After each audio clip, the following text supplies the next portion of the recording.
संजय उवाच दृष्ट्वा तु पाण्डवानीकं व्यूढं दुर्योधनस्तदा आचार्यमुपसंगम्य राजा वचनमब्रवीत्। संजय ने कहा, हे राजन, पांडुपुत्रों द्वारा सेना की व्यूह रचना देखकर राजा दुर्योधन अपने गुरु के पास गया और उसने ये वचन कहे।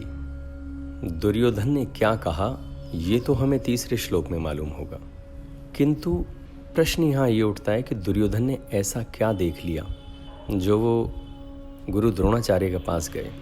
दुर्योधन ने जब पांडवों की सेना की व्यूह रचना देखी तो थोड़ा सा भयभीत हो गया।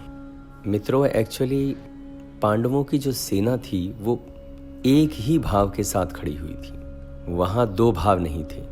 दुर्योधन की सेना में बहुत से ऐसे योद्धा खड़े हुए थे जो युद्ध करना ही नहीं चाहते थे, और अगर युद्ध करना भी चाहते थे तो दुर्योधन के पक्ष में नहीं करना चाहते थे। मजबूरी में वो उस सेना में खड़े हुए थे। जैसे आपको ज्ञात होगा, आचार्य द्रोण, भीष्म पितामह और दुर्योधन का छोटा भाई विकर्ण, ये तो युद्ध की इच्छा से वहां खड़े ही नहीं हुए थे। दूसरी ओर अगर आप देखें, भगवान कृष्ण की नारायणी सेना वो कौरवों के साथ, और नारायण स्वयं खुद पांडवों के पक्ष में खड़े हुए हैं, तो कैसे मन हो सकता है युद्ध का।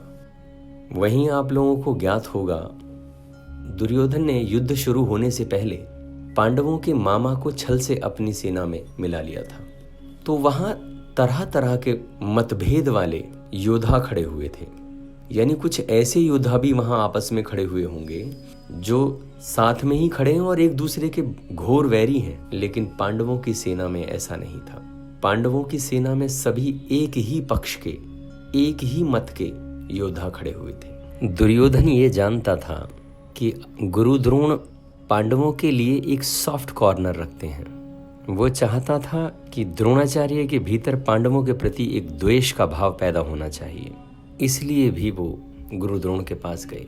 प्रश्न ये उठता है कि भीष्म के पास क्यों नहीं गए, क्योंकि दुर्योधन के मन में यह विश्वास था कि भीष्म पितामह तो हमारे दादाजी हैं, अतः उनके पास ना जाऊं तो भी कोई बात नहीं, उन्हें तो किसी भी तरह से बाद में मना लिया जाएगा।